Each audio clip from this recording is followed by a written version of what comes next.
आज बेटा हम लोग डिस्कस कर रहे हैं pressure exerted by a liquid column. पहले इस टॉपिक को समझते हैं कि pressure exerted by a liquid column का एग्जैक्ट मतलब क्या होता है। जैसे अभी राशि ये पी रही थी, तो इसमें क्या हुआ, जब ये लिक्विड को इसने फिल किया होगा तो लिक्विड फिल करने के बाद क्या देखने को मिला होगा, ये जो लिक्विड है वो इस पे प्रेशर क्रिएट कर रहा होगा।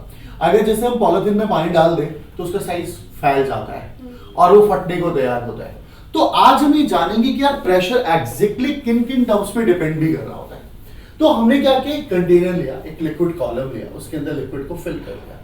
अब लिक्विड फिल करा तो ऑब्वियसली लिक्विड क्या करेगा, इधर भी प्रेशर लगाएगा, इधर भी प्रेशर लगाएगा, इधर भी लगाएगा, इधर भी लगाएगा, ऐसे करके प्रेशर एक्सर्ट कर रहा होगा। पर वो कितना प्रेशर एक्सर्ट करेगा वो जानने की कोशिश करते हैं।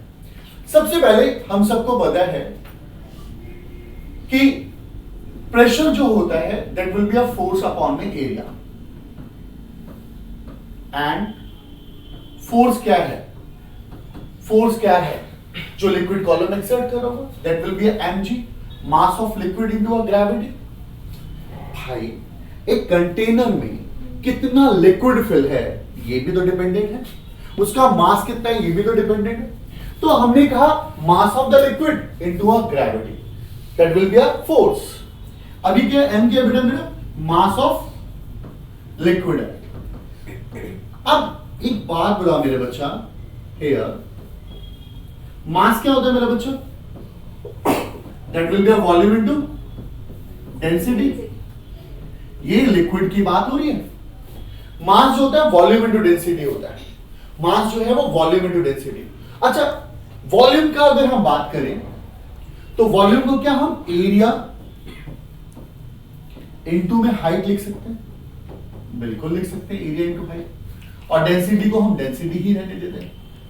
अरे वंश फॉर्मूला कहां से आया, mass equal to volume into density, density से। Density is mass upon volume, तो mass is volume into density.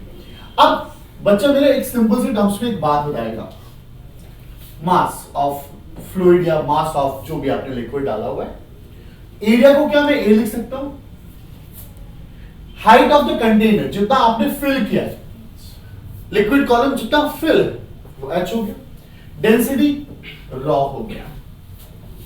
तो अब अगर मैं आप फॉर्मूले पर आऊं, pressure equal to mg upon में a। अच्छा m क्या है मेरे बेटा, a h raw g, m का वैल्यू ah रॉ है और g अपॉन में a से कैंसिल आउट हो गया। तो प्रेशर का फॉर्मूला क्या आया, h रॉ g।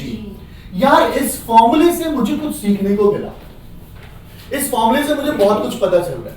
वो क्या पता चल रहा है, प्रेशर देखिएगा कि pressure exerted by a liquid column directly proportional होगा हाइट h के, h हाइट के डायरेक्टली प्रोपोर्शनल होगा। पता है क्यों h हाइट के डायरेक्टली प्रोपोर्शनल, भाई जितना आप लिक्विड कॉलम की हाइट को बढ़ाओगे, जितना आप लिक्विड की हाइट को बढ़ाओगे, जितना आप उस कॉलम में भरोगे, उतना ही वो ज्यादा प्रेशर एक्सर्ट करेगा। अब आपने pressure directly proportional to rho, अब आपने पानी भरा उस कॉलम में। अब पानी की जगह अगर मैं उस जो राशि कोल्ड ड्रिंक पी रही है उसमें अगर मैं शहद डाल देता तो क्या ज्यादा प्रेशर एक्सर्ट होता, यस, उसकी डेंसिटी ज्यादा थी। अगर मैं ऐसा कुछ और डालता जिसकी डेंसिटी ज्यादा होती तो ऑब्वियसली शायद वो फटने को तैयार हो जाता, फट भी जाता।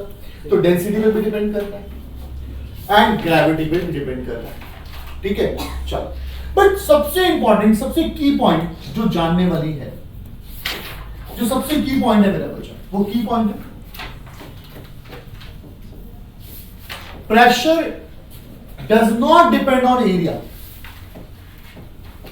भाई ये वाले प्रेशर की बात करो, pressure exerted by liquid column does not depend on area.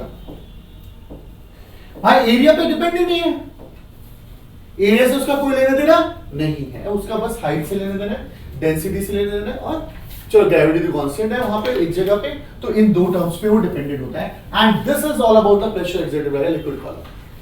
कोई दिक्कत, कोई परेशानी? आई होप क्लियर है यहां तक, कोई दिक्कत लगी है? ओके।